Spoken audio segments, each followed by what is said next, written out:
Il n'y aura plus un hôpital, mais 3 catégories d'hôpitaux avec des compétences distinctes. Agnès Buzyn a présenté ce matin son projet de loi santé en Conseil des ministres. Il instaure un partage des tâches avec au sommet les hôpitaux universitaires spécialisés, puis les hôpitaux intermédiaires où l'on pratique la chirurgie et enfin les hôpitaux de proximité. À quoi pourraient ressembler ces derniers établissements? Reportage à Thann en Alsace, Angélique Etienne, Régis Massini. Bonjour madame. Alors, qu'est-ce qui vous est arrivé? Petit tour aux urgences pour cette touriste, transportée par les pompiers. C'est à la polyclinique de Thann qu'elle va être prise en charge. En fait, j'étais au ski pendant les vacances et je me suis fait percuter par un jeune skieur alors que j'étais à l'arrêt. C'est typiquement le genre de patient que nous recevons sur la polyclinique.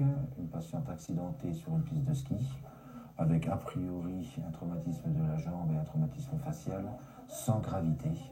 Car à Thann, 8000 habitants, on ne traite pas les urgences vitales. Depuis 1 an et demi, le service n'ouvre que le jour, de 8h30 à 20h30, pour accueillir les patients souffrant de petites pathologies. Une offre de soins plus limitée, mais un temps d'attente réduit. Bonne nouvelle, il n'y a rien de cassé, même pas le nez. En 45 minutes, le diagnostic de la skieuse est établi et elle pourra rentrer chez elle. Dans ce service, le docteur Michel Burier est le seul urgentiste. Ils étaient 5 il y a encore 3 ans avant la fermeture des urgences. On arrive ici, à la salle de plâtre. Ici, la salle de suture. Un plateau technique limité qui a contraint le service à évoluer. Ça permet d'éviter les transferts ambulance. De l'inconfort pour le patient et il faut bien reconnaître des coûts. Pour toutes les urgences vitales, les patients sont donc automatiquement envoyés à l'hôpital de Mulhouse, à 30 minutes de route par les pompiers ou le SAMU, bien trop loin selon certains habitants. Pour moi, il fallait maintenir les urgences, mais bon, c'est pas moi qui décide malheureusement. Et je trouve que c'est pas suffisant pour les personnes âgées. Quand il y a un souci la nuit, c'est pas suffisant, quoi.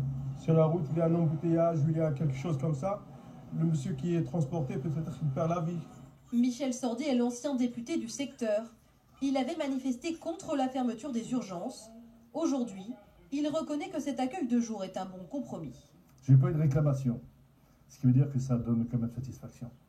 Après les urgences, c'est au tour de la maternité de l'hôpital d'être menacée. Une fermeture considérée comme inacceptable par la population, car trop risquée pour les femmes enceintes et leurs bébés.